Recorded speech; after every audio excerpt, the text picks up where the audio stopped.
त्रैलोक्यमङ्गलविष्णुकवचं श्रीगणेशाय नमः।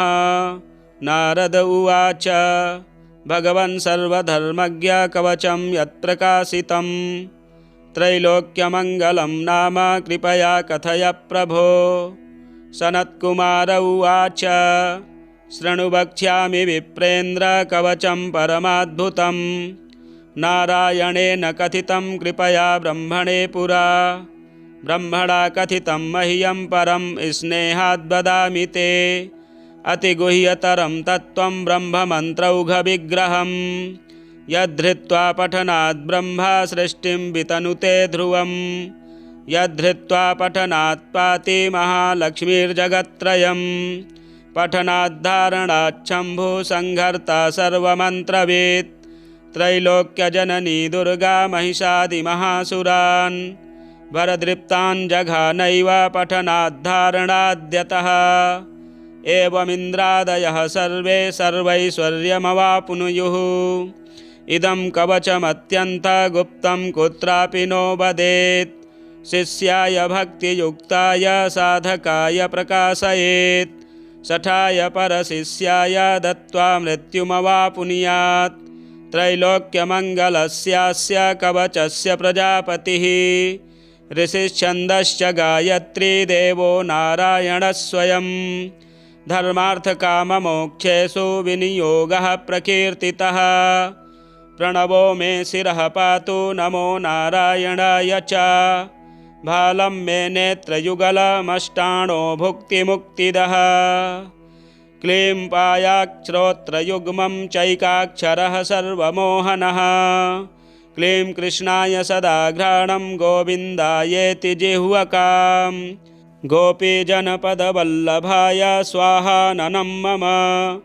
अष्टादशाक्षरो मन्त्रः कण्ठं पातु दशाक्षरः गोपीजनवल्लभाय स्वाहा भुजद्वयम् क्लीं ग्लैं क्लीं श्यामलाङ्गाय नमः स्कन्धौ दशाक्षरः क्लीं कृष्णः क्लीं करौ पायात् क्लीं कृष्णो मां गतोऽवतु हृदयं भुवनेशानः क्लीं कृष्णः क्लीं स्तनौ मम गोपालायाग्निजायान्तं कुक्षियुग्मं सदावतु क्लीं कृष्णाय सदा पातु पार्श्वयुग्ममनुत्तमः कृष्णगोविन्दकौपातां स्मराद्योगे युतौ मनुः अष्टाक्षरः पातु नाभिं कृष्णेति द्वयाक्षरोऽवतु पृष्ठं क्लीं कृष्णकं गल्लं क्लीं कृष्णाय द्विठान्तकः शक्तिनी सततं पातु श्रीं ह्रीं क्लीं कृष्णठद्वयम्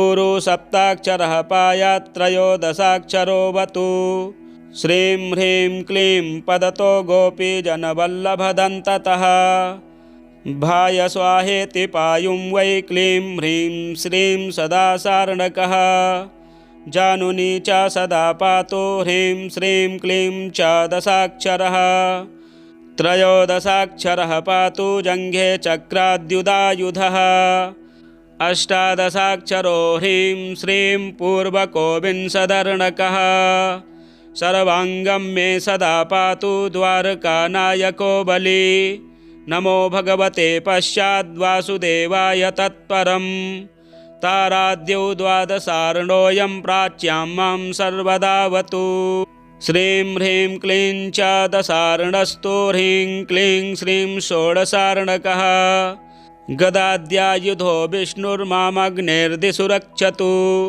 ह्रीं श्रीं दशाक्षरो मन्त्रो दक्षिणे मां सदावतु तारो नमो भगवते रुक्मिणीवल्लभाय च स्वाहेति षोडशार्णोऽयं नैऋत्यां दिशि रक्षतु क्लीं ऋषिकेशाय पदंसाय नमो मां वारुणोऽवतु अष्टादशार्णः कामान्तो वायव्ये मां सदावतु श्रीं मायाकामकृष्णाय गोविन्दाय द्विठो मनुः द्वादशर्णात्मको विष्णुरुत्तरे मां सदावतु वाग्भयं कामकृष्णाय ह्रीं गोविन्दाय तत्परम् श्रीगोपीजनवल्लभान्ताय स्वाहा हस्तौ ततः द्वाविंशत्यक्षरो मन्त्रो मामैशान्ये सदावतु कालीयस्य फणामध्ये दिव्यं नृत्यं करोति तं नमामि देवकीपुत्रं नृत्यराजानमच्युतं 32 मन्त्रोऽप्यधो मां सर्वदावतु कामदेवाय विद्महे पुष्पबाणाय धीमहि तन्नो नङ्गः प्रचोदयादेषा मां पातु चोर्ध्वतः इति ते कथितं विप्रा ब्रह्ममन्त्रौघविग्रहं त्रैलोक्यमङ्गलं नाम कवचं ब्रह्मरूपकं ब्रह्मणा कथितं पूर्वं नारायणमुखाच्छ्रुतं तव स्नेहान्मयाख्यातं प्रवक्तव्यं न कस्यचित् गुरुं प्रणम्य विधिवत् कवचं प्रपठेत्ततः सकृद्विस्तृर्यथा ज्ञानं स हि सर्वतपोमयः मन्त्रेषु सगलेष्वेव देशिको नात्र संशयः शतमष्टोत्तरं चास्य पुरश्चर्याविधिः स्मृतः हवनादीन् दशांशेन कृत्वा तत्साधयेत् ध्रुवम् यदि स्यात् सिद्धकवचो विष्णुरेव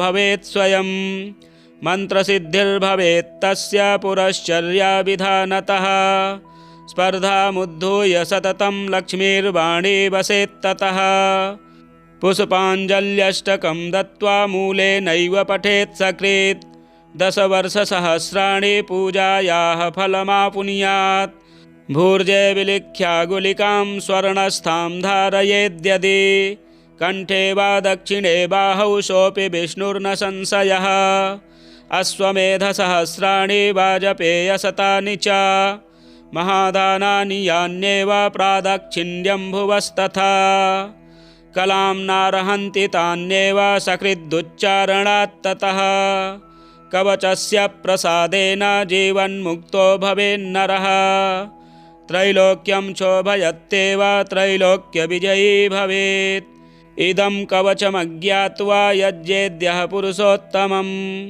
शतलक्षं प्रजप्तोऽपि न मन्त्रस्तस्य सिद्ध्यति नारद उवाच भगवन् सर्वधर्मज्ञ कवचं यत्प्रकाशितं त्रैलोक्यमङ्गलं नाम कृपया कथय प्रभो सनत्कुमार उवाच शृणु वक्ष्यामि विप्रेन्द्र कवचं परमाद्भुतं नारायणेन कथितं कृपया ब्रह्मणे पुरा ब्रह्मणा कथितं मह्यं परं स्नेहाद् वदामि ते अतिगुह्यतरं तत्त्वं ब्रह्ममन्त्रौघविग्रहं यद्धृत्वा पठनात् ब्रह्मा सृष्टिं वितनुते ध्रुवं यद्धृत्वा पठनात् पाति महालक्ष्मीर्जगत्त्रयं पठनाद्धारणाच्छम्भु संहर्ता सर्वमन्त्रवेत् त्रैलोक्यजननी दुर्गा महिषादिमहासुरान् वरदृप्तान् जघानैव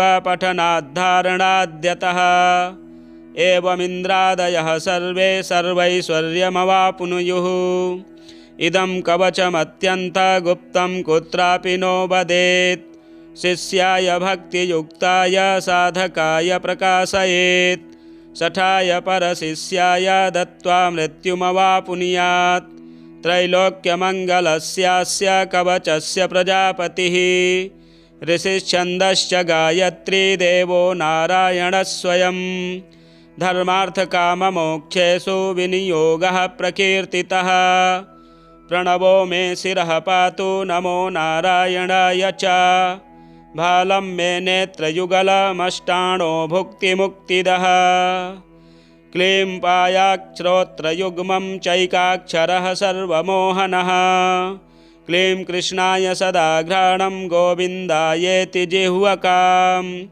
गोपीजनपदवल्लभाय स्वाहाननं मम अष्टादशाक्षरो मन्त्रः कण्ठं पातु दशाक्षरः गोपीजनवल्लभाय स्वाहा भुजद्वयं क्लीं ग्लैं क्लीं श्यामलाङ्गाय नमः स्कन्धौ दशाक्षरः क्लीं कृष्णः क्लीं करौ पायात् क्लीं कृष्णो मां गतोऽवतु हृदयं भुवनेशानः क्लीं कृष्णः क्लीं स्तनौ मम गोपालायाग्निजायान्तं कुक्षियुग्मं सदावतु क्लीं कृष्णाय सदा पातु पार्श्वयुग्ममनुत्तमः कृष्णगोविन्दकौपातां स्मराद्यौगे युतौ मनुः अष्टाक्षरः पातु नाभिं कृष्णेति द्वयाक्षरोऽवतु पृष्ठं क्लीं कृष्णकं गल्लं क्लीं कृष्णाय द्विठान्तकः शक्तिनी सततं पातु श्रीं ह्रीं क्लीं कृष्णठद्वयम्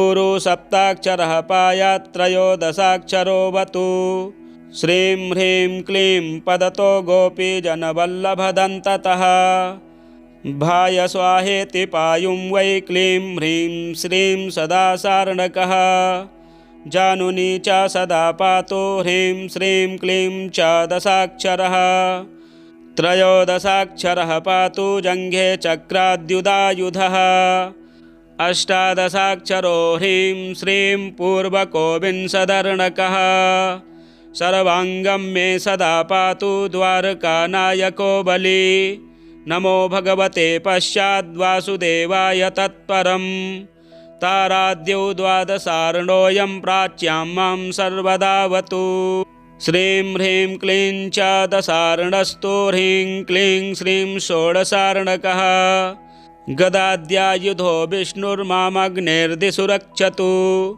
ह्रीं श्रीं दशाक्षरो मन्त्रो दक्षिणे मां सदावतु तारो नमो भगवते रुक्मिणीवल्लभाय च स्वाहेति षोडशार्णोऽयं नैऋत्यां दिशि रक्षतु क्लीं ऋषिकेशाय पदं साय नमो मां वारुणोऽवतु अष्टादशार्णः कामान्तो वायव्ये मां सदावतु श्रीं माया कामकृष्णाय गोविन्दाय द्विठो मनुः द्वादशर्णात्मको विष्णुरुत्तरे मां सदावतु वाग्भयं कामकृष्णाय ह्रीं गोविन्दाय तत्परम् श्रीगोपीजनवल्लभान्ताय स्वाहा हस्तौ ततः द्वाविंशत्यक्षरो मन्त्रो मामैशान्ये सदावतु कालीयस्य फणामध्ये दिव्यं नृत्यं करोति तं नमामि देवकी पुत्रं नृत्यराजानमच्युतं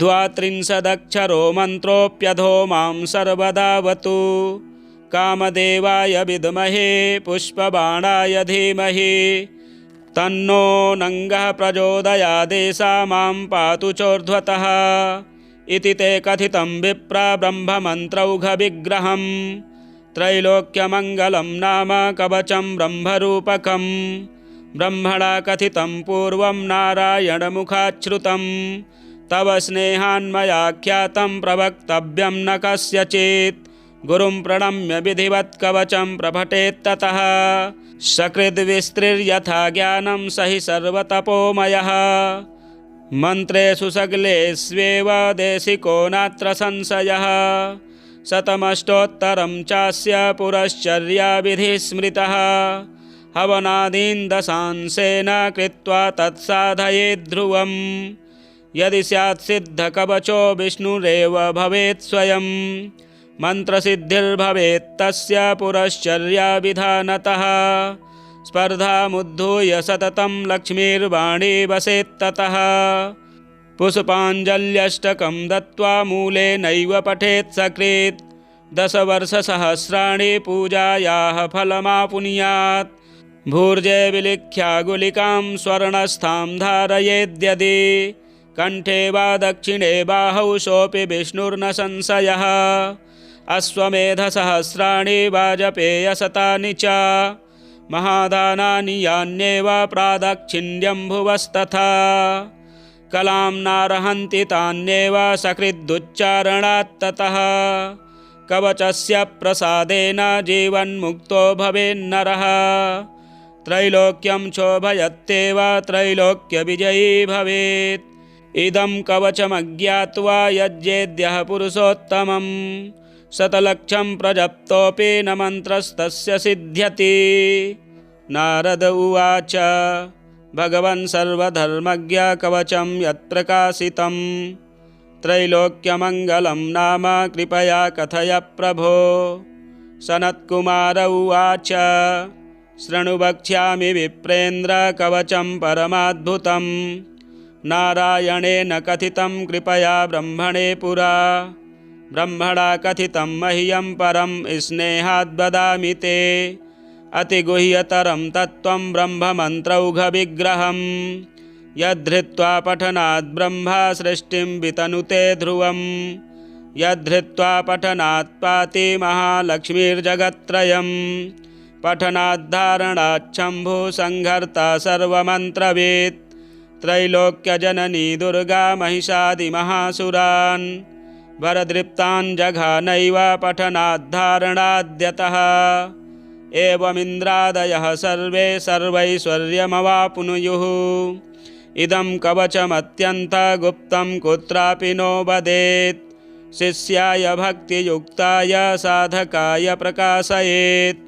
शठाय परशिष्याय दत्त्वा मृत्युमवाप्नुयात् त्रैलोक्यमङ्गलस्यास्य कवचस्य प्रजापतिः ऋषिश्छन्दश्च गायत्री देवो नारायणः स्वयं धर्मार्थकाममोक्षेषु विनियोगः प्रकीर्तितः प्रणवो मे शिरः पातु नमो नारायणाय च भालं मे नेत्रयुगलमष्टाणो भुक्तिमुक्तिदः क्लीं पायाक्षरोत्रयुग्मं चैकाक्षरः सर्वमोहनः क्लीं कृष्णाय सदाघ्राणं गोविन्दायेति जिह्वकाम् गोपीजनपदवल्लभाय स्वाहाननं मम अष्टादशाक्षरो मन्त्रः कण्ठं पातु दशाक्षरः गोपीजनवल्लभाय स्वाहा भुजद्वयं क्लीं ग्लैं क्लीं श्यामलाङ्गाय नमः स्कन्धौ दशाक्षरः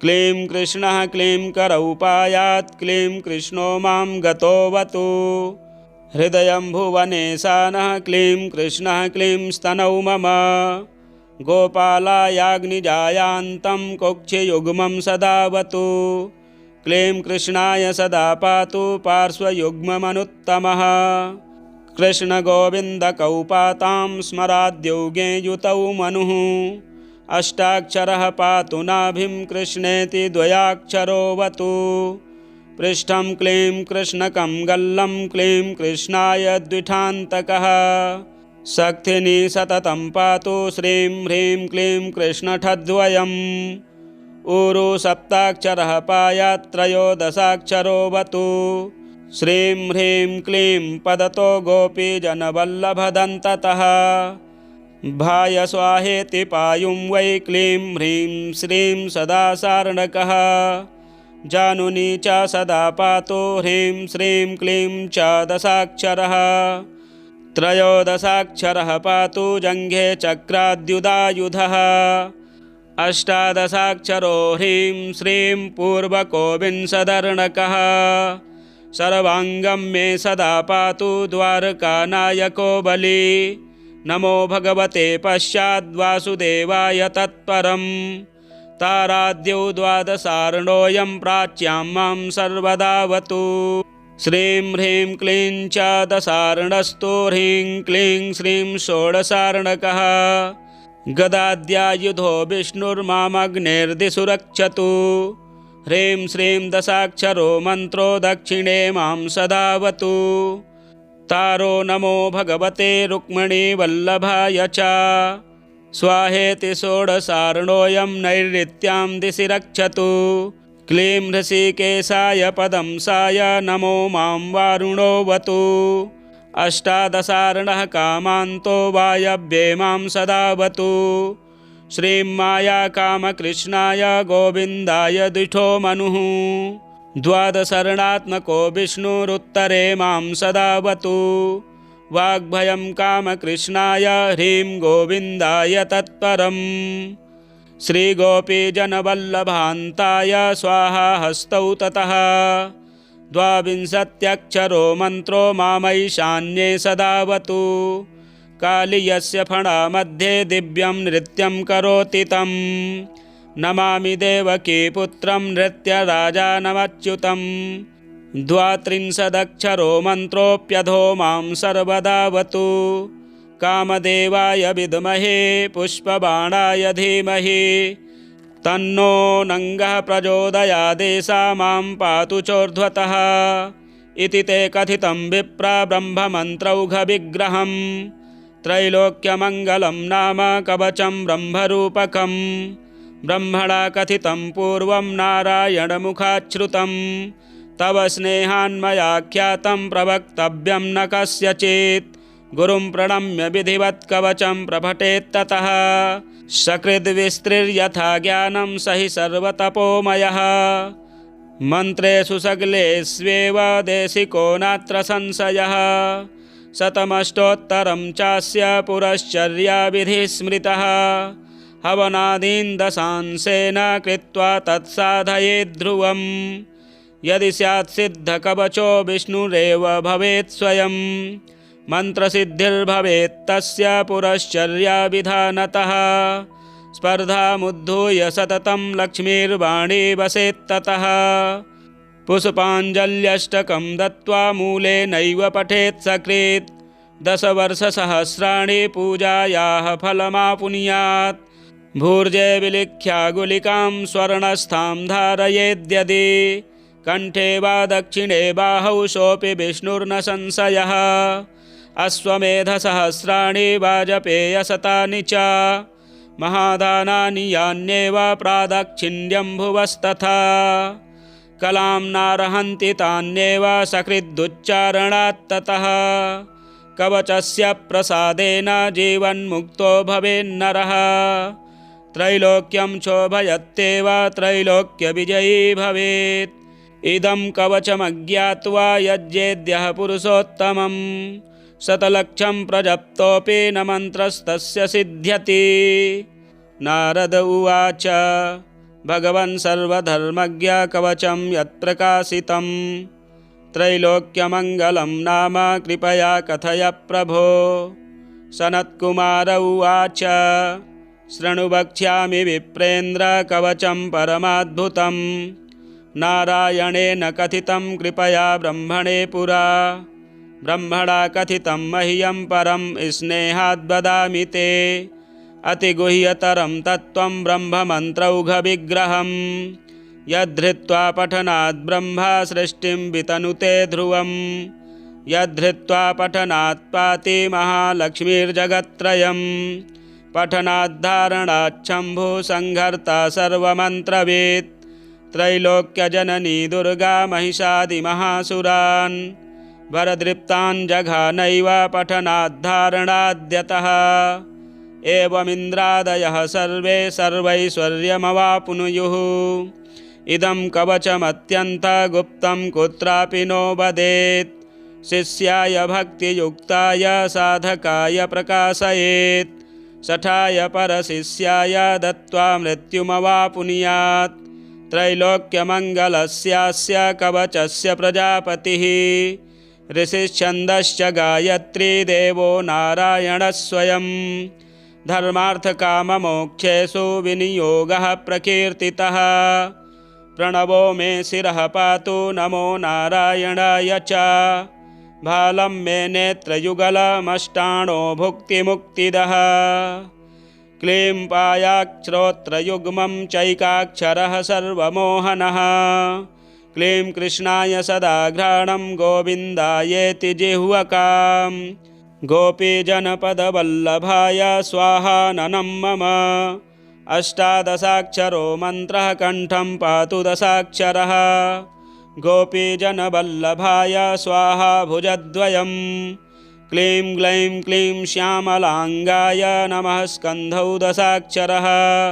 क्लीं कृष्णः क्लीं करौ पायात् क्लीं कृष्णो मां गतोऽवतु हृदयं भुवनेशानः क्लीं कृष्णः क्लीं स्तनौ मम गोपालायाग्निजायान्तं कुक्षियुग्मं सदावतु क्लीं कृष्णाय सदा पातु पार्श्वयुग्ममनुत्तमः कृष्णगोविन्दकौपातां स्मराद्योगे युतौ मनुः अष्टाक्षरः पातु नाभिं कृष्णेति द्वयाक्षरोऽवतु पृष्ठं क्लीं कृष्णकं गल्लं क्लीं कृष्णाय द्विठान्तकः शक्तिनी सततं पातु श्रीं ह्रीं क्लीं कृष्णठद्वयम् ऊरु सप्ताक्षरः पायात् त्रयोदशाक्षरोऽवतु श्रीं ह्रीं क्लीं पदतो गोपीजनवल्लभदन्ततः भाय स्वाहेति पायुं वै क्लीं ह्रीं श्रीं सदा सार्णकः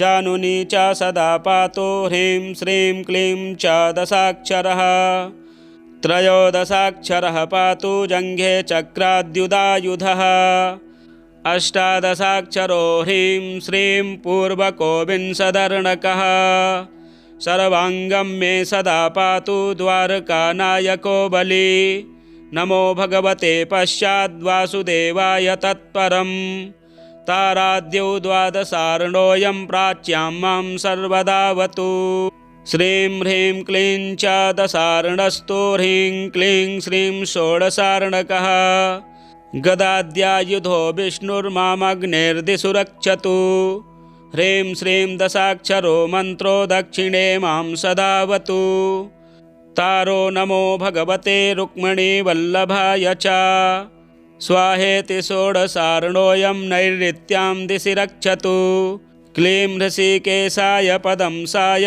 नमो मां वारुणोऽवतु अष्टादशार्णः कामान्तो वायव्ये मां सदावतु श्रीं माया कामकृष्णाय गोविन्दाय दिठो मनुः द्वादशर्णात्मको विष्णुरुत्तरे मां सदावतु वाग्भयं कामकृष्णाय ह्रीं गोविन्दाय तत्परम् श्रीगोपीजनवल्लभान्ताय स्वाहा हस्तौ ततः द्वाविंशत्यक्षरो मन्त्रो मामैशान्ये सदावतु कालीयस्य फणामध्ये दिव्यं नृत्यं करोति तं नमामि देवकी पुत्रं नृत्यराजानमच्युतं द्वात्रिंशदक्षरो मन्त्रोऽप्यधो मां सर्वदावतु कामदेवाय विद्महे पुष्पबाणाय धीमहि तन्नो नङ्गः प्रचोदयादेशा मां पातु चोर्ध्वतः इति ते कथितं विप्रा ब्रह्ममन्त्रौघविग्रहं त्रैलोक्यमङ्गलं नाम कवचं ब्रह्मरूपकं ब्रह्मणा कथितं पूर्वं नारायणमुखाच्छ्रुतं तव स्नेहान्मयाख्यातं प्रवक्तव्यं न कस्यचित् गुरुं प्रणम्य विधिवत् कवचं प्रपठेत्ततः सकृद्विस्तृर्यथा ज्ञानं स हि सर्वतपोमयः मन्त्रेषु सगलेष्वेव देशिको नात्र संशयः शतमष्टोत्तरं चास्य पुरश्चर्याविधिः स्मृतः हवनादीन् दशांशेन कृत्वा तत्साधयेत् ध्रुवम् यदि स्यात् सिद्धकवचो विष्णुरेव भवेत् स्वयं मन्त्रसिद्धिर्भवेत् तस्य पुरश्चर्याविधानतः स्पर्धामुद्धूय सततं लक्ष्मीर्वाणी वसेत्ततः पुष्पाञ्जल्यष्टकं दत्त्वा मूलेनैव पठेत् सकृत् 10 वर्षसहस्राणि पूजायाः फलमापुनुयात् भूर्जे विलिख्या गुलिकां स्वर्णस्थां धारयेद्यदि कण्ठे वा दक्षिणे बाहौ सोऽपि विष्णुर्न संशयः अश्वमेधसहस्राणि वाजपेयशतानि च महादानानि यान्येव प्रादाक्षिण्यम्भुवस्तथा कलां नार्हन्ति तान्येव सकृदुच्चारणात्ततः कवचस्य प्रसादेन जीवन्मुक्तो भवेन्नरः त्रैलोक्यं क्षोभयत्येव त्रैलोक्यविजयी भवेत् इदं कवचमज्ञात्वा यज्ञेद्यः पुरुषोत्तमं शतलक्षं प्रजप्तोऽपि न मन्त्रस्तस्य सिद्ध्यति नारद उवाच भगवन् सर्वधर्मज्ञ कवचं यत्प्रकाशितं त्रैलोक्यमङ्गलं नाम कृपया कथय प्रभो सनत्कुमार उवाच शृणु वक्ष्यामि विप्रेन्द्र कवचं परमाद्भुतं नारायणेन कथितं कृपया ब्रह्मणे पुरा ब्रह्मणा कथितं मह्यं परं स्नेहाद् वदामि ते अतिगुह्यतरं तत्त्वं ब्रह्ममन्त्रौघविग्रहं यद्धृत्वा पठनात् ब्रह्मा सृष्टिं वितनुते ध्रुवं यद्धृत्वा पठनात् पाति महालक्ष्मीर्जगत्त्रयं पठनाद्धारणाच्छम्भुः संहर्ता सर्वमन्त्रवेत् त्रैलोक्यजननी दुर्गा महिषादिमहासुरान् वरदृप्तान् जघानैव पठनाद्धारणाद्यतः एवमिन्द्रादयः सर्वे सर्वैश्वर्यमवाप्नुयुः इदं कवचमत्यन्तगुप्तं कुत्रापि नो वदेत् शिष्याय भक्तियुक्ताय साधकाय प्रकाशयेत् शठाय परशिष्याय दत्त्वा मृत्युमवाप्नुयात् त्रैलोक्यमङ्गलस्यास्य कवचस्य प्रजापतिः ऋषिश्छन्दश्च गायत्री देवो नारायणः स्वयं धर्मार्थकाममोक्षेषु विनियोगः प्रकीर्तितः प्रणवो मे शिरः पातु नमो नारायणाय च भालं मे नेत्रयुगलमष्टाणो भुक्तिमुक्तिदः क्लीं पायाक्षरोत्रयुग्मं चैकाक्षरः सर्वमोहनः क्लीं कृष्णाय सदाघ्राणं गोविन्दायेति जिह्वकां गोपीजनपदवल्लभाय स्वाहाननं मम अष्टादशाक्षरो मन्त्रः कण्ठं पातु दशाक्षरः गोपीजनवल्लभाय स्वाहा भुजद्वयं क्लीं ग्लैं क्लीं श्यामलाङ्गाय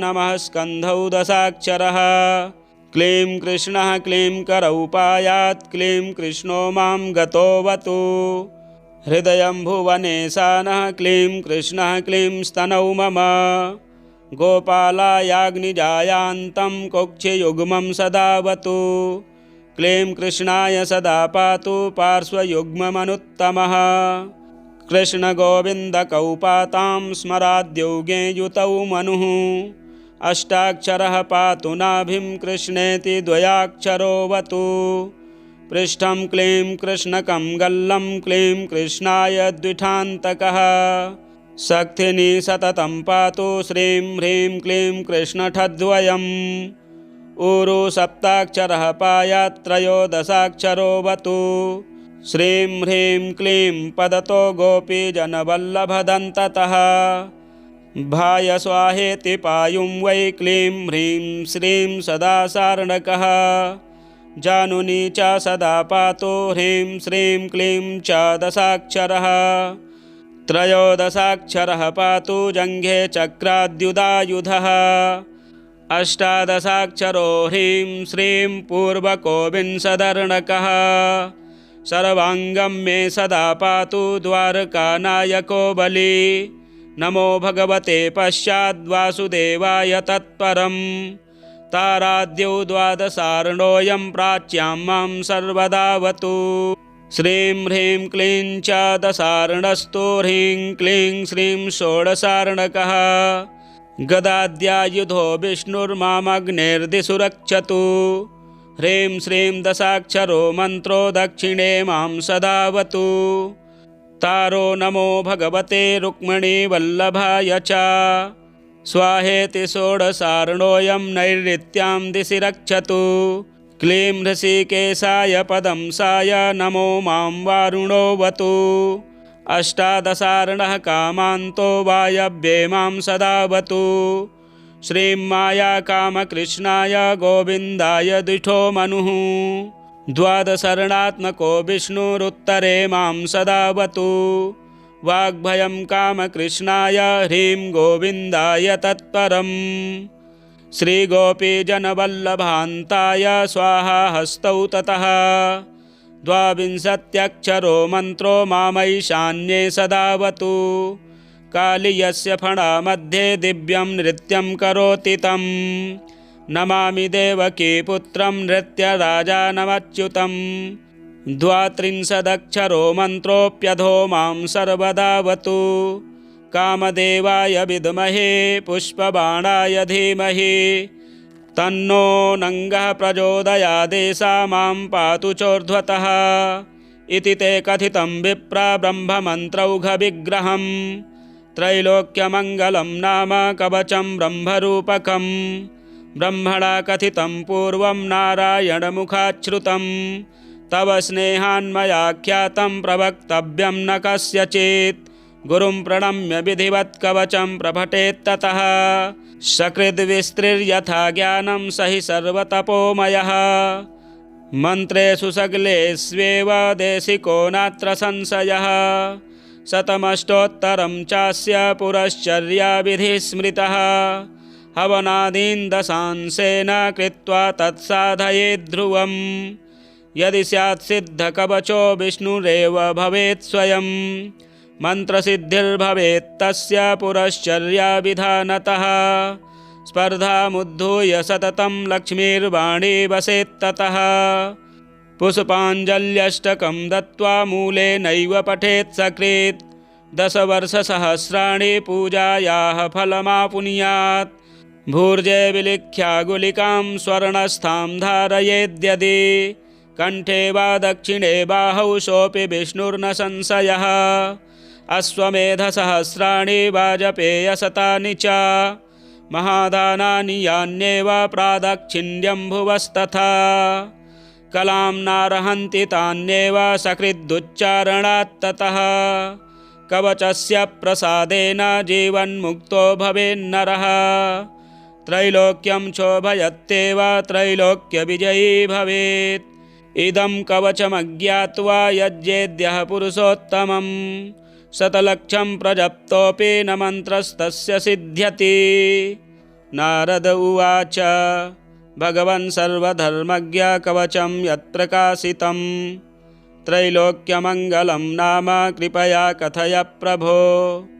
सनत्कुमार उवाच शृणु वक्ष्यामि विप्रेन्द्र कवचं परमाद्भुतं नारायणेन कथितं कृपया ब्रह्मणे पुरा ब्रह्मणा कथितं मह्यं परं स्नेहाद् वदामि ते अतिगुह्यतरं तत्त्वं ब्रह्ममन्त्रौघविग्रहं यद्धृत्वा पठनात् ब्रह्मा सृष्टिं वितनुते ध्रुवं यद्धृत्वा पठनात् पाति महालक्ष्मीर्जगत्त्रयं पठनाद्धारणाच्छम्भु संहर्ता सर्वमन्त्रवेत् त्रैलोक्यजननी दुर्गा महिषादिमहासुरान् वरदृप्तान् जघानैव पठनाद्धारणाद्यतः एवमिन्द्रादयः सर्वे सर्वैश्वर्यमवाप्नुयुः। इदं कवचमत्यन्तगुप्तं कुत्रापि नो वदेत् शिष्याय भक्तियुक्ताय साधकाय प्रकाशयेत् शठाय परशिष्याय दत्त्वा मृत्युमवाप्नुयात् त्रैलोक्यमङ्गलस्यास्य कवचस्य प्रजापतिः ऋषिश्छन्दश्च गायत्री देवो नारायणः स्वयं धर्मार्थकाममोक्षेषु विनियोगः प्रकीर्तितः प्रणवो मे शिरः पातु नमो नारायणाय च भालं मे नेत्रयुगलमष्टाणो भुक्तिमुक्तिदः क्लीं पायाक्षरोत्रयुग्मं चैकाक्षरः सर्वमोहनः क्लीं कृष्णाय सदाघ्राणं गोविन्दायेति जिह्वकां गोपीजनपदवल्लभाय स्वाहाननं मम अष्टादशाक्षरो मन्त्रः कण्ठं पातु दशाक्षरः गोपीजनवल्लभाय स्वाहा भुजद्वयं क्लीं ग्लैं क्लीं श्यामलाङ्गाय नमः स्कन्धौ दशाक्षरः क्लीं कृष्णः क्लीं करौ पायात् क्लीं कृष्णो मां गतोऽवतु हृदयं भुवनेशानः क्लीं कृष्णः क्लीं स्तनौ मम गोपालायाग्निजायान्तं कुक्षियुग्मं सदावतु क्लीं कृष्णाय सदा पातु पार्श्वयुग्ममनुत्तमः कृष्णगोविन्दकौ पातां स्मराद्योगे युतौ मनुः अष्टाक्षरः पातु नाभिं कृष्णेति द्वयाक्षरोऽवतु पृष्ठं क्लीं कृष्णकं गल्लं क्लीं कृष्णाय द्विठान्तकः शक्तिनी सततं पातु श्रीं ह्रीं क्लीं कृष्णठद्वयम् ऊरु सप्ताक्षरः पायात् त्रयोदशाक्षरोऽवतु श्रीं ह्रीं क्लीं पदतो गोपीजनवल्लभदन्ततः भाय स्वाहेति पायुं वै क्लीं ह्रीं श्रीं सदा सार्णकः जानुनी च सदा पातु ह्रीं श्रीं क्लीं च दशाक्षरः त्रयोदशाक्षरः पातु जङ्घे चक्राद्युदायुधः अष्टादशाक्षरो ह्रीं श्रीं पूर्वको विंशदर्णकः सर्वाङ्गं मे सदा पातु द्वारकानायको बली। नमो भगवते पश्चाद्वासुदेवाय तत्परं ताराद्यौ द्वादशार्णोऽयं प्राच्यां मां सर्वदावतु। श्रीं ह्रीं क्लीं च दशार्णस्तु ह्रीं क्लीं श्रीं षोडशार्णकः। गदाद्यायुधो विष्णुर्मामग्नेर्दिशु रक्षतु। ह्रीं श्रीं दशाक्षरो मन्त्रो दक्षिणे मां सदावतु। तारो नमो भगवते रुक्मिणीवल्लभाय च स्वाहेति षोडशार्णोऽयं नैऋत्यां दिशि रक्षतु। क्लीं ऋषिकेशाय पदंसाय नमो मां वारुणोऽवतु। अष्टादशार्णः कामान्तो वायव्ये मां सदावतु। श्रीं माया कामकृष्णाय गोविन्दाय द्विषो मनुः। द्वादशर्णात्मको विष्णुरुत्तरे मां सदावतु। वाग्भयं कामकृष्णाय ह्रीं गोविन्दाय तत्परम्। श्रीगोपीजनवल्लभान्ताय स्वाहा हस्तौ ततः। द्वाविंशत्यक्षरो मन्त्रो मामैशान्ये सदावतु। कालीयस्य फणामध्ये दिव्यं नृत्यं करोति तं नमामि देवकी पुत्रं नृत्यराजानमच्युतं। द्वात्रिंशदक्षरो मन्त्रोऽप्यधो मां सर्वदावतु। कामदेवाय विद्महे पुष्पबाणाय धीमहि तन्नो नङ्गः प्रचोदयादेषा मां पातु चोर्ध्वतः। इति ते कथितं विप्रा ब्रह्ममन्त्रौघविग्रहं त्रैलोक्यमङ्गलं नाम कवचं ब्रह्मरूपकं। ब्रह्मणा कथितं पूर्वं नारायणमुखाच्छ्रुतं तव स्नेहान्मयाख्यातं प्रवक्तव्यं न कस्यचित्। गुरुं प्रणम्य विधिवत् कवचं प्रपठेत्ततः सकृद्विस्तृर्यथा ज्ञानं स हि सर्वतपोमयः। मन्त्रेषु सगलेष्वेव देशिको नात्र संशयः। शतमष्टोत्तरं चास्य पुरश्चर्याविधिः स्मृतः। हवनादीन् दशांशेन कृत्वा तत्साधयेत् ध्रुवम्। यदि स्यात् सिद्धकवचो विष्णुरेव भवेत् स्वयं। मन्त्रसिद्धिर्भवेत् तस्य पुरश्चर्याविधानतः। स्पर्धामुद्धूय सततं लक्ष्मीर्वाणी वसेत्ततः।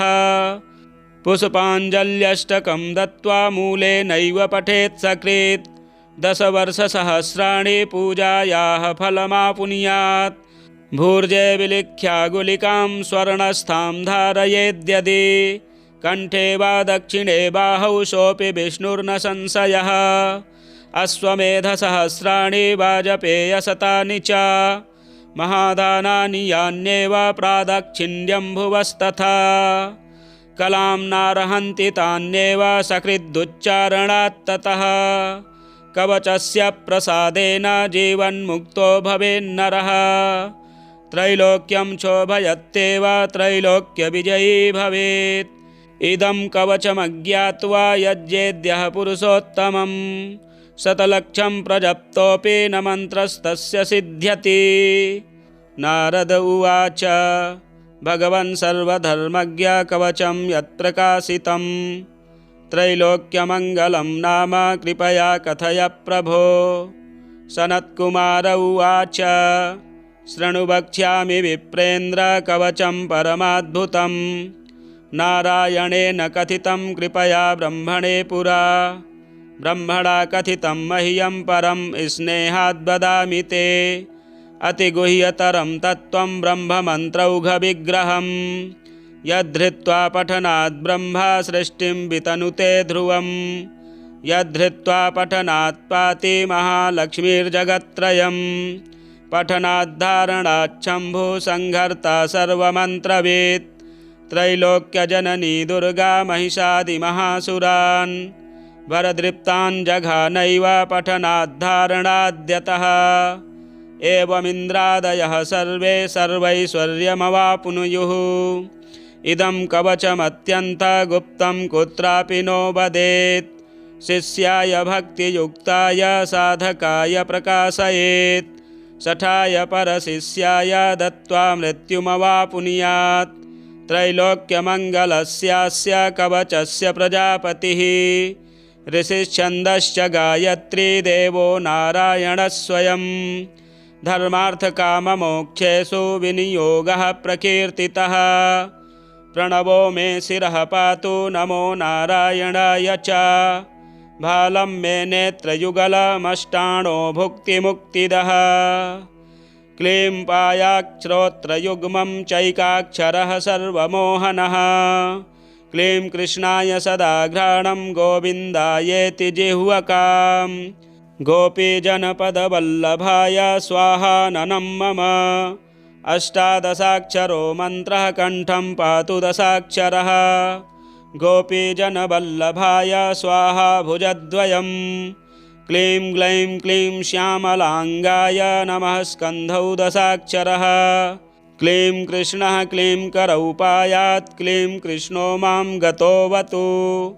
हृदयं भुवनेशानः क्लीं कृष्णः क्लीं स्तनौ मम गोपालायाग्निजायान्तं कुक्षियुग्मं सदावतु क्लीं कृष्णाय सदा पातु पार्श्वयुग्ममनुत्तमः कृष्णगोविन्दकौ पातां स्मराद्योगे युतौ मनुः अष्टाक्षरः पातु नाभिं कृष्णेति द्वयाक्षरोऽवतु पृष्ठं क्लीं कृष्णकं गल्लं क्लीं कृष्णाय द्विठान्तकः शक्तिनी सततं पातु श्रीं ह्रीं क्लीं कृष्णठद्वयम् ऊरु सप्ताक्षरः पायात् त्रयोदशाक्षरोऽवतु श्रीं ह्रीं क्लीं पदतो गोपीजनवल्लभदन्ततः भाय स्वाहेति पायुं वै क्लीं ह्रीं श्रीं सदा सार्णकः जानुनी च सदा पातु ह्रीं श्रीं क्लीं च दशाक्षरः त्रयोदशाक्षरः पातु जङ्घे चक्राद्युदायुधः अष्टादशाक्षरो ह्रीं श्रीं पूर्वको विंशदर्णकः सर्वाङ्गं मे सदा पातु द्वारकानायको बली नमो भगवते पश्चाद्वासुदेवाय तत्परं ताराद्यौ द्वादशार्णोऽयं प्राच्यां मां सर्वदावतु श्रीं ह्रीं क्लीं च दशार्णस्तु ह्रीं क्लीं श्रीं षोडशार्णकः गदाद्यायुधो विष्णुर्मामग्नेर्दिशु रक्षतु ह्रीं श्रीं दशाक्षरो मन्त्रो दक्षिणे मां सदावतु तारो नमो भगवते रुक्मिणीवल्लभाय च स्वाहेति षोडशार्णोऽयं नैऋत्यां दिशि रक्षतु क्लीं ऋषिकेशाय पदंसाय नमो मां वारुणोऽवतु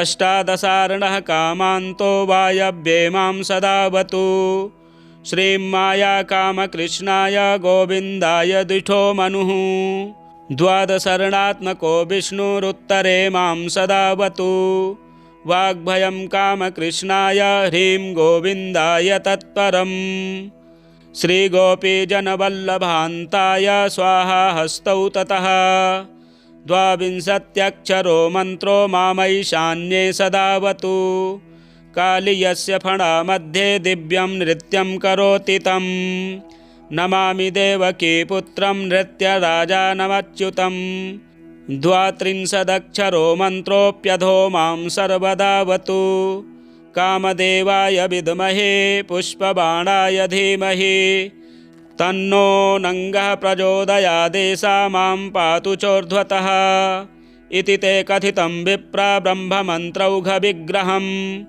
त्रैलोक्यमङ्गलं नाम कवचं ब्रह्मरूपकं ब्रह्मणा कथितं पूर्वं नारायणमुखाच्छ्रुतं तव स्नेहान्मयाख्यातं प्रवक्तव्यं न कस्यचित् गुरुं प्रणम्य विधिवत् कवचं प्रपठेत्ततः सकृद्विस्तृर्यथा ज्ञानं स हि सर्वतपोमयः मन्त्रेषु सगलेष्वेव देशिको नात्र संशयः शतमष्टोत्तरं चास्य पुरश्चर्याविधिः स्मृतः हवनादीन् दशांशेन कृत्वा तत्साधयेत् ध्रुवम् यदि स्यात् सिद्धकवचो विष्णुरेव भवेत् स्वयं मन्त्रसिद्धिर्भवेत् तस्य पुरश्चर्याविधानतः स्पर्धामुद्धूय सततं लक्ष्मीर्वाणी वसेत्ततः पुष्पाञ्जल्यष्टकं दत्त्वा मूलेनैव पठेत् सकृत् 10 वर्षसहस्राणि पूजायाः फलमापुनुयात्। भूर्जे विलिख्या गुलिकां स्वर्णस्थां धारयेद्यदि कण्ठे वा दक्षिणे बाहौ सोऽपि विष्णुर्न संशयः।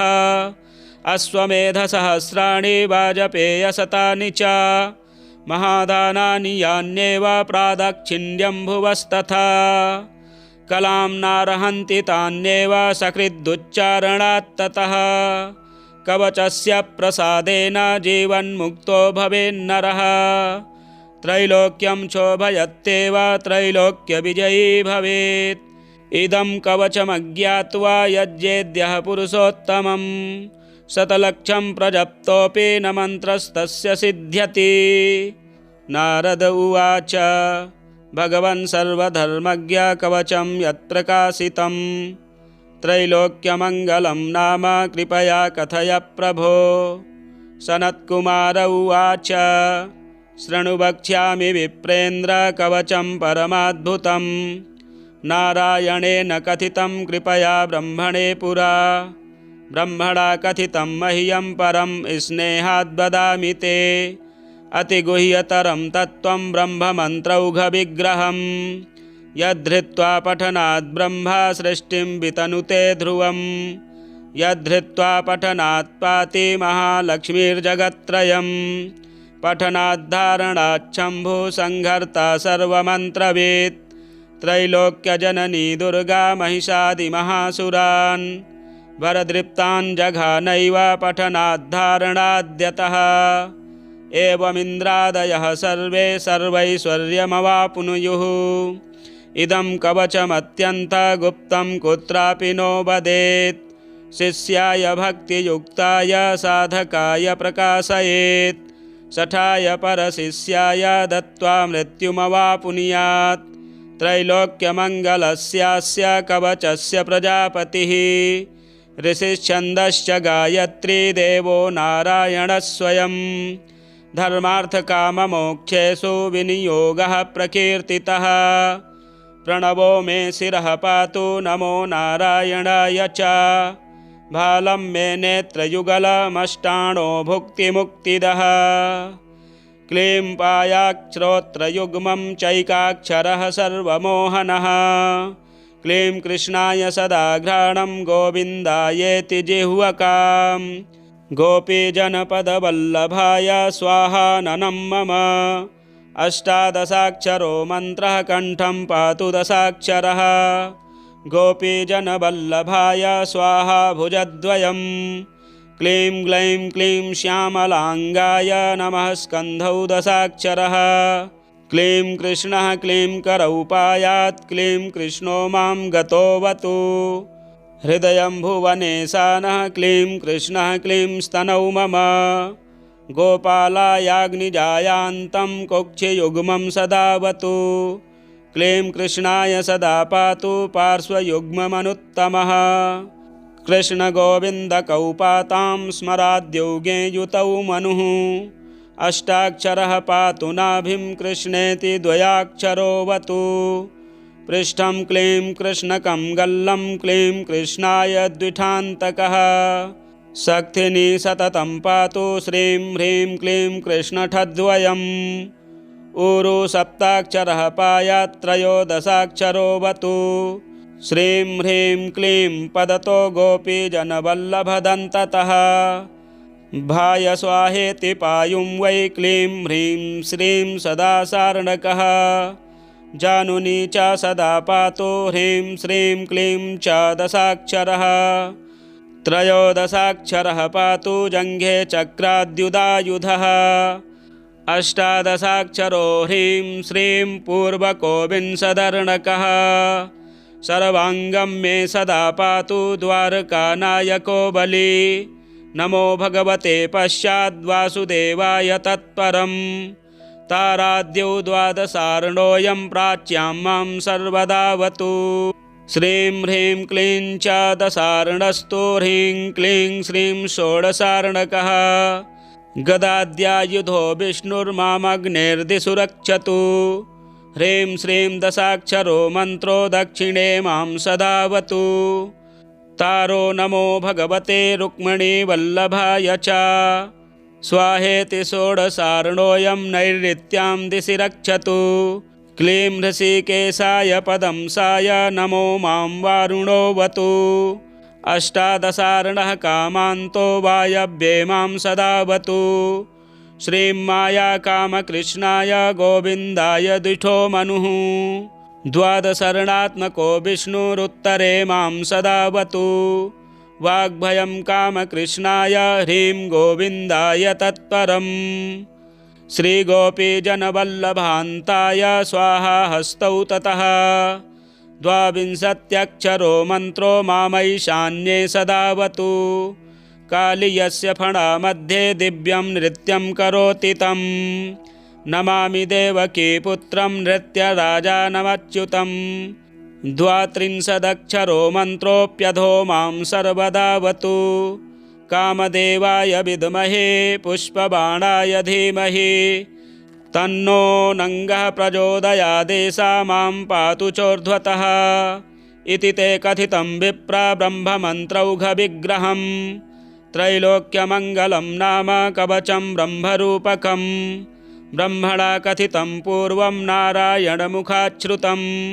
तव स्नेहान्मयाख्यातं प्रवक्तव्यं न कस्यचित्। गुरुं प्रणम्य विधिवत् कवचं प्रपठेत्ततः। सकृद्विस्तृर्यथा ज्ञानं स हि सर्वतपोमयः।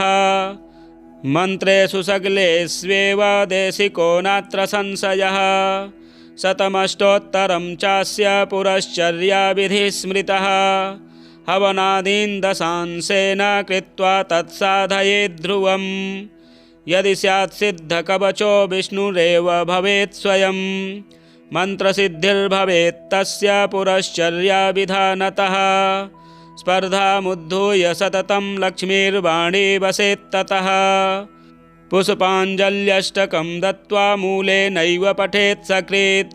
10 वर्षसहस्राणि पूजायाः फलमापुनुयात्। भूर्जे विलिख्या गुलिकां स्वर्णस्थां धारयेद्यदि। कण्ठे वा दक्षिणे बाहौ सोऽपि विष्णुर्न संशयः। अश्वमेधसहस्राणि वाजपेयशतानि च। महादानानि यान्येव प्रादाक्षिण्यं भुवस्तथा। कलां नार्हन्ति तान्येव सकृदुच्चारणात्ततः।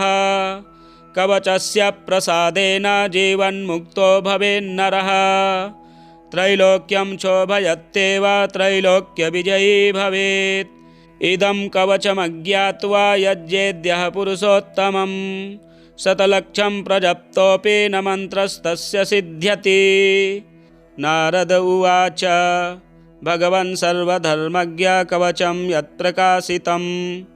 त्रैलोक्यमङ्गलं नाम कृपया कथय प्रभो। सनत्कुमार उवाच शृणु वक्ष्यामि विप्रेन्द्र कवचं परमाद्भुतं। नारायणेन कथितं कृपया ब्रह्मणे पुरा। ब्रह्मणा कथितं मह्यं परं स्नेहाद् वदामि ते। अतिगुह्यतरं तत्त्वं ब्रह्ममन्त्रौघविग्रहं। यद्धृत्वा पठनात् ब्रह्मा सृष्टिं वितनुते ध्रुवं। यद्धृत्वा पठनात् पाति महालक्ष्मीर्जगत्त्रयं।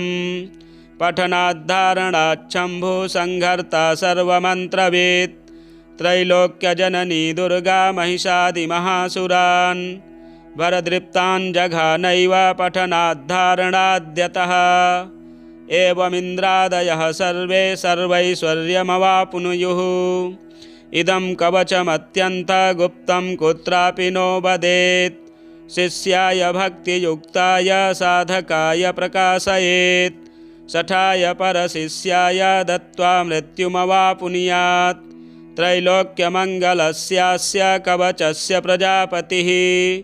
ऋषिश्छन्दश्च गायत्री देवो नारायणः स्वयं। धर्मार्थकाममोक्षेषु विनियोगः प्रकीर्तितः। प्रणवो मे शिरः पातु नमो नारायणाय च। भालं मे नेत्रयुगलमष्टाणो भुक्तिमुक्तिदः।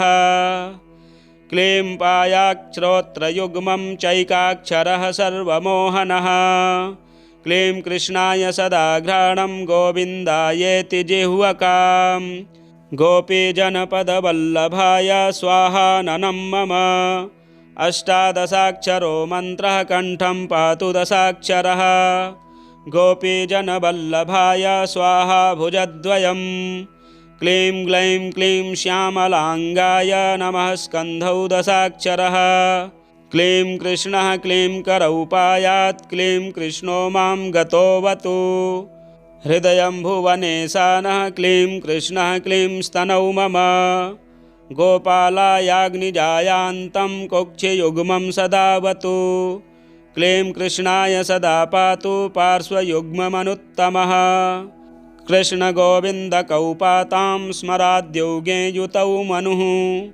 अष्टाक्षरः पातु नाभिं कृष्णेति द्वयाक्षरोऽवतु पृष्ठं क्लीं कृष्णकं गल्लं क्लीं कृष्णाय द्विठान्तकः शक्तिनी सततं पातु श्रीं ह्रीं क्लीं कृष्णठद्वयम् ऊरु सप्ताक्षरः पायात् त्रयोदशाक्षरोऽवतु श्रीं ह्रीं क्लीं पदतो गोपीजनवल्लभदन्ततः भाय स्वाहेति पायुं वै क्लीं ह्रीं श्रीं सदा सार्णकः जानुनी च सदा पातु ह्रीं श्रीं क्लीं च दशाक्षरः त्रयोदशाक्षरः पातु जङ्घे चक्राद्युदायुधः अष्टादशाक्षरो ह्रीं श्रीं पूर्वको विंशदर्णकः सर्वाङ्गं मे सदा पातु द्वारकानायको बली नमो भगवते पश्चाद्वासुदेवाय तत्परं ताराद्यौ द्वादशार्णोऽयं प्राच्यां मां सर्वदावतु श्रीं ह्रीं क्लीं च दशार्णस्तु ह्रीं क्लीं श्रीं षोडशार्णकः गदाद्यायुधो विष्णुर्मामग्नेर्दिशु रक्षतु ह्रीं श्रीं दशाक्षरो मन्त्रो दक्षिणे मां सदावतु तारो नमो भगवते रुक्मिणीवल्लभाय च स्वाहेति षोडशार्णोऽयं नैऋत्यां दिशि रक्षतु क्लीं ऋषिकेशाय पदंसाय नमो मां वारुणोऽवतु अष्टादशार्णः कामान्तो वायव्ये मां सदावतु श्रीं मायाकामकृष्णाय गोविन्दाय द्विठो मनुः द्वादशर्णात्मको विष्णुरुत्तरे मां सदावतु वाग्भयं कामकृष्णाय ह्रीं गोविन्दाय तत्परम्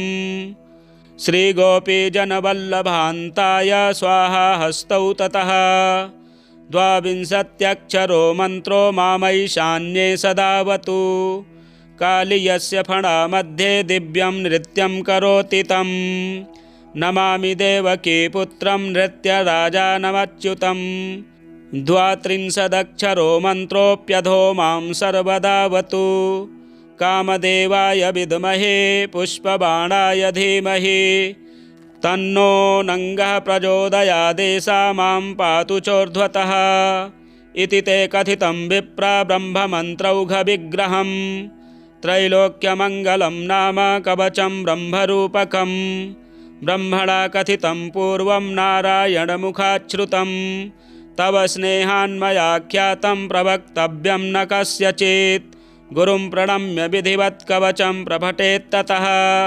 सकृद्विस्तृर्यथा ज्ञानं स हि सर्वतपोमयः मन्त्रेषु सगलेष्वेव देशिको नात्र संशयः शतमष्टोत्तरं चास्य पुरश्चर्याविधिः स्मृतः हवनादीन् दशांशेन कृत्वा तत्साधयेत् ध्रुवं यदि स्यात् सिद्धकवचो विष्णुरेव भवेत् स्वयं मन्त्रसिद्धिर्भवेत् तस्य पुरश्चर्याविधानतः स्पर्धामुद्धूय सततं लक्ष्मीर्वाणी वसेत्ततः पुष्पाञ्जल्यष्टकं दत्त्वा मूलेनैव पठेत् सकृत् 10 वर्षसहस्राणि पूजायाः फलमापुनुयात् भूर्जे विलिख्या गुलिकां स्वर्णस्थां धारयेद्यदि कण्ठे वा दक्षिणे बाहौ सोऽपि विष्णुर्न संशयः अश्वमेधसहस्राणि वाजपेयशतानि च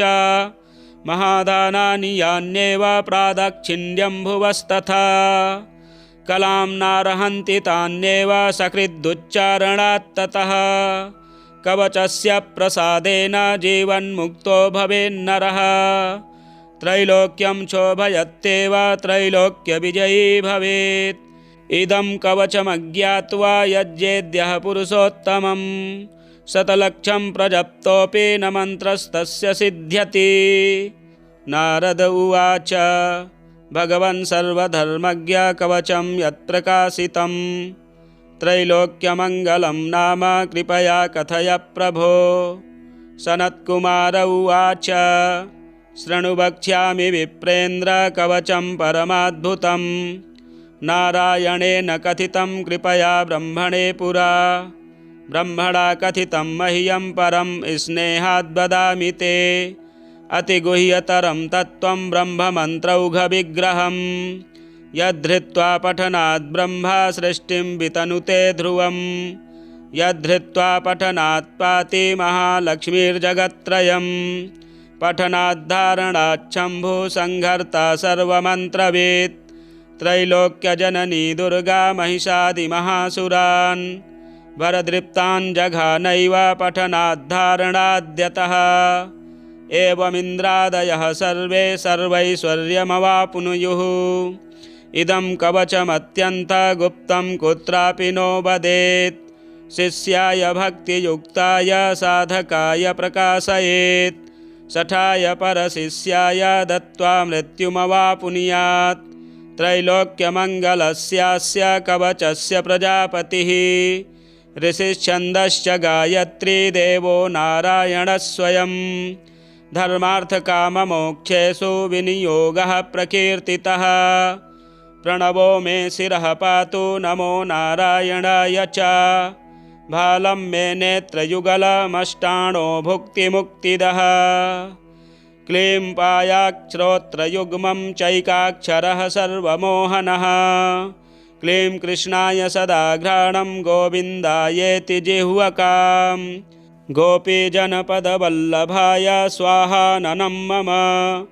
अष्टादशाक्षरो मन्त्रः कण्ठं पातु दशाक्षरः गोपीजनवल्लभाय स्वाहा भुजद्वयं क्लीं ग्लैं क्लीं श्यामलाङ्गाय नमः स्कन्धौ दशाक्षरः क्लीं कृष्णः क्लीं करौ पायात् क्लीं कृष्णो मां गतोऽवतु हृदयं भुवनेशानः क्लीं कृष्णः क्लीं स्तनौ मम गोपालायाग्निजायान्तं कुक्षियुग्मं सदावतु क्लीं कृष्णाय सदा पातु पार्श्वयुग्ममनुत्तमः कृष्णगोविन्दकौ पातां स्मराद्योगे युतौ मनुः अष्टाक्षरः पातु नाभिं कृष्णेति द्वयाक्षरोऽवतु पृष्ठं क्लीं कृष्णकं गल्लं क्लीं कृष्णाय द्विठान्तकः शक्तिनी सततं पातु श्रीं ह्रीं क्लीं कृष्णठद्वयम्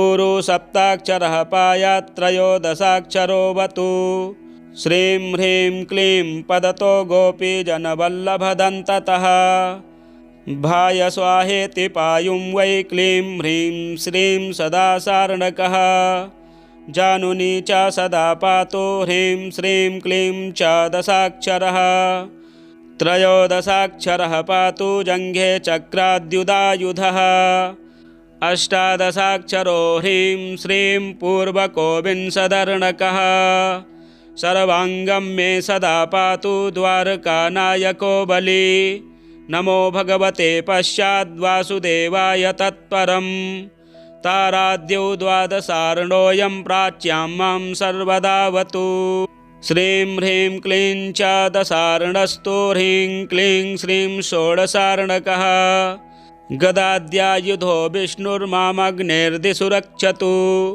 ह्रीं श्रीं दशाक्षरो मन्त्रो दक्षिणे मां सदावतु तारो नमो भगवते रुक्मिणीवल्लभाय च स्वाहेति षोडशार्णोऽयं नैऋत्यां दिशि रक्षतु क्लीं ऋषिकेशाय पदंसाय नमो मां वारुणोऽवतु अष्टादशार्णः कामान्तो वायव्ये मां सदावतु श्रीमाया कामकृष्णाय गोविन्दाय द्विषो मनुः द्वादशरणात्मको विष्णुरुत्तरे मां सदावतु वाग्भयं कामकृष्णाय ह्रीं गोविन्दाय तत्परम् श्रीगोपीजनवल्लभान्ताय स्वाहा हस्तौ ततः द्वाविंशत्यक्षरो मन्त्रो मामैशान्ये सदावतु कालीयस्य फणामध्ये दिव्यं नृत्यं करोति तं नमामि देवकी पुत्रं नृत्यराजानमच्युतं द्वात्रिंशदक्षरो मन्त्रोऽप्यधो मां सर्वदावतु कामदेवाय विद्महे पुष्पबाणाय धीमहि तन्नो नङ्गः प्रचोदयादेषा मां पातु चोर्ध्वतः इति ते कथितं विप्रा ब्रह्ममन्त्रौघविग्रहम् त्रैलोक्यमङ्गलं नाम कवचं ब्रह्मरूपकं ब्रह्मणा कथितं पूर्वं नारायणमुखाच्छ्रुतं तव स्नेहान्मयाख्यातं प्रवक्तव्यं न कस्यचित् गुरुं प्रणम्य विधिवत् कवचं प्रपठेत्ततः सकृद्विस्तृर्यथा ज्ञानं स हि सर्वतपोमयः मन्त्रेषु सगलेष्वेव देशिको नात्र संशयः शतमष्टोत्तरं चास्य पुरश्चर्याविधिः स्मृतः हवनादीन् दशांशेन कृत्वा तत्साधयेत् ध्रुवम् यदि स्यात् सिद्धकवचो विष्णुरेव भवेत् स्वयं मन्त्रसिद्धिर्भवेत् तस्य पुरश्चर्याविधानतः स्पर्धामुद्धूय सततं लक्ष्मीर्वाणी वसेत्ततः पुष्पाञ्जल्यष्टकं दत्त्वा मूलेनैव पठेत् सकृत् दशवर्षसहस्राणि पूजायाः फलमापुनुयात् भूर्जे विलिख्या गुलिकां स्वर्णस्थां धारयेद्यदि कण्ठे वा दक्षिणे बाहौ सोऽपि विष्णुर्न संशयः अश्वमेधसहस्राणि वाजपेयशतानि च महादानानि यान्येव प्रादक्षिण्यं भुवस्तथा कलां नार्हन्ति तान्येव सकृदुच्चारणात्ततः कवचस्य प्रसादेन जीवन्मुक्तो भवेन्नरः त्रैलोक्यं चोभयत्येव त्रैलोक्यविजयी भवेत् इदं कवचमज्ञात्वा यज्ञेद्यः पुरुषोत्तमं शतलक्षं प्रजप्तोऽपि न मन्त्रस्तस्य सिद्ध्यति नारद उवाच भगवन् सर्वधर्मज्ञ कवचं यत्प्रकाशितं त्रैलोक्यमङ्गलं नाम कृपया कथय प्रभो सनत्कुमार उवाच शृणु वक्ष्यामि विप्रेन्द्र कवचं परमाद्भुतं नारायणेन कथितं कृपया ब्रह्मणे पुरा ब्रह्मणा कथितं मह्यं परं स्नेहाद् वदामि ते अतिगुह्यतरं तत्त्वं ब्रह्ममन्त्रौघविग्रहं यद्धृत्वा पठनात् ब्रह्मा सृष्टिं वितनुते ध्रुवं यद्धृत्वा पठनात् पाति महालक्ष्मीर्जगत्त्रयं पठनाद्धारणाच्छम्भु संहर्ता सर्वमन्त्रवित् त्रैलोक्यजननी दुर्गा महिषादिमहासुरान् वरदृप्तान् जघानैव पठनाद्धारणाद्यतः एवमिन्द्रादयः सर्वे सर्वैश्वर्यमवाप्नुयुः इदं कवचमत्यन्तगुप्तं कुत्रापि नो वदेत् शिष्याय भक्तियुक्ताय साधकाय प्रकाशयेत् शठाय परशिष्याय दत्त्वा मृत्युमवाप्नुयात् त्रैलोक्यमङ्गलस्यास्य कवचस्य प्रजापतिः ऋषिश्छन्दश्च गायत्री देवो नारायणः स्वयं धर्मार्थकाममोक्षेषु विनियोगः प्रकीर्तितः प्रणवो मे शिरः पातु नमो नारायणाय च भालं मे नेत्रयुगलमष्टाणो भुक्तिमुक्तिदः क्लीं पायाक्षरोत्रयुग्मं चैकाक्षरः सर्वमोहनः क्लीं कृष्णाय सदाघ्राणं गोविन्दायेति जिह्वकाम् गोपीजनपदवल्लभाय स्वाहाननं मम अष्टादशाक्षरो मन्त्रः कण्ठं पातु दशाक्षरः गोपीजनवल्लभाय स्वाहा भुजद्वयं क्लीं ग्लैं क्लीं श्यामलाङ्गाय नमः स्कन्धौ दशाक्षरः क्लीं कृष्णः क्लीं करौपायात् क्लीं कृष्णो मां गतोऽवतु हृदयं भुवनेशानः क्लीं कृष्णः क्लीं स्तनौ मम गोपालायाग्निजायान्तं कुक्षियुग्मं सदावतु क्लीं कृष्णाय सदा पातु पार्श्वयुग्ममनुत्तमः कृष्णगोविन्दकौपातां स्मराद्योगे युतौ मनुः अष्टाक्षरः पातु नाभिं कृष्णेति द्वयाक्षरोऽवतु पृष्ठं क्लीं कृष्णकं गल्लं क्लीं कृष्णाय द्विठान्तकः शक्तिनी सततं पातु श्रीं ह्रीं क्लीं कृष्णठद्वयम् ऊरु सप्ताक्षरः पायात् त्रयोदशाक्षरोऽवतु श्रीं ह्रीं क्लीं पदतो गोपीजनवल्लभदन्ततः भाय स्वाहेति पायुं वै क्लीं ह्रीं श्रीं सदा सार्णकः जानुनी च सदा पातु ह्रीं श्रीं क्लीं च दशाक्षरः त्रयोदशाक्षरः पातु जङ्घे चक्राद्युदायुधः अष्टादशाक्षरो ह्रीं श्रीं पूर्वकोविंशदर्णकः सर्वाङ्गं मे सदा पातु द्वारकानायको बली नमो भगवते पश्चाद्वासुदेवाय तत्परं ताराद्यौ द्वादशार्णोऽयं प्राच्यां मां सर्वदावतु श्रीं ह्रीं क्लीं च दशार्णस्तु ह्रीं क्लीं श्रीं षोडशार्णकः गदाद्यायुधो विष्णुर्मामग्नेर्दिशु रक्षतु ह्रीं श्रीं दशाक्षरो मन्त्रो दक्षिणे मां सदावतु तारो नमो भगवते रुक्मिणीवल्लभाय च स्वाहेति षोडशार्णोऽयं नैऋत्यां दिशि रक्षतु क्लीं ऋषिकेशाय पदंसाय नमो मां वारुणोऽवतु अष्टादशार्णः कामान्तो वायव्ये मां सदावतु श्रीं मायाकामकृष्णाय गोविन्दाय द्विठो मनुः द्वादशर्णात्मको विष्णुरुत्तरे मां सदावतु वाग्भयं कामकृष्णाय ह्रीं गोविन्दाय तत्परम् श्रीगोपीजनवल्लभान्ताय स्वाहा हस्तौ ततः द्वाविंशत्यक्षरो मन्त्रो मामैशान्ये सदावतु कालीयस्य फणामध्ये दिव्यं नृत्यं करोति तं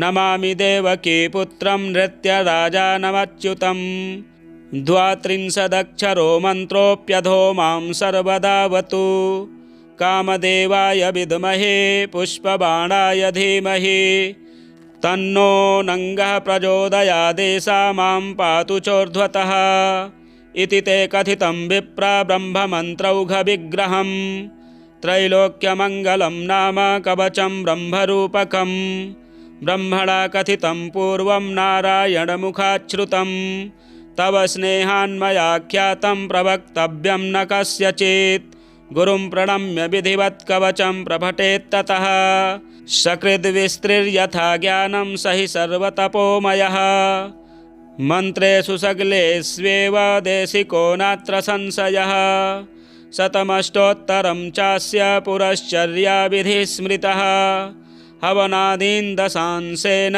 कृत्वा तत्साधयेत् ध्रुवम् यदि स्यात् सिद्धकवचो विष्णुरेव भवेत् स्वयं मन्त्रसिद्धिर्भवेत् तस्य पुरश्चर्याविधानतः स्पर्धामुद्धूय सततं लक्ष्मीर्वाणी वसेत्ततः पुष्पाञ्जल्यष्टकं दत्त्वा मूलेनैव पठेत् सकृत् दशवर्षसहस्राणि पूजायाः फलमापुनुयात् भूर्जे विलिख्या गुलिकां स्वर्णस्थां धारयेद्यदि कण्ठे वा दक्षिणे बाहौ सोऽपि विष्णुर्न संशयः अश्वमेधसहस्राणि वाजपेयशतानि च महादानानि यान्येव प्रादक्षिण्यं भुवस्तथा कलां नार्हन्ति तान्येव सकृदुच्चारणात्ततः कवचस्य प्रसादेन जीवन्मुक्तो भवेन्नरः त्रैलोक्यं चोभयत्येव त्रैलोक्यविजयी भवेत् इदं कवचमज्ञात्वा यज्ञेद्यः पुरुषोत्तमं शतलक्षं प्रजप्तोऽपि न मन्त्रस्तस्य सिद्ध्यति। शतलक्षं प्रजप्तोऽपि न मन्त्रस्तस्य सिद्ध्यति। श्रीनारद पंचरात्रे ज्ञानामृतसारे त्रैलोक्यमंगलम विष्णुकवचम संपूर्णम। प्रिय दर्शकों, इसी प्रकार के वीडियो देखने के लिए हमारे चैनल को सब्सक्राइब करें, वीडियो शेयर करें, लाइक करें। मिलते हैं अगले वीडियो में। हर हर महादेव।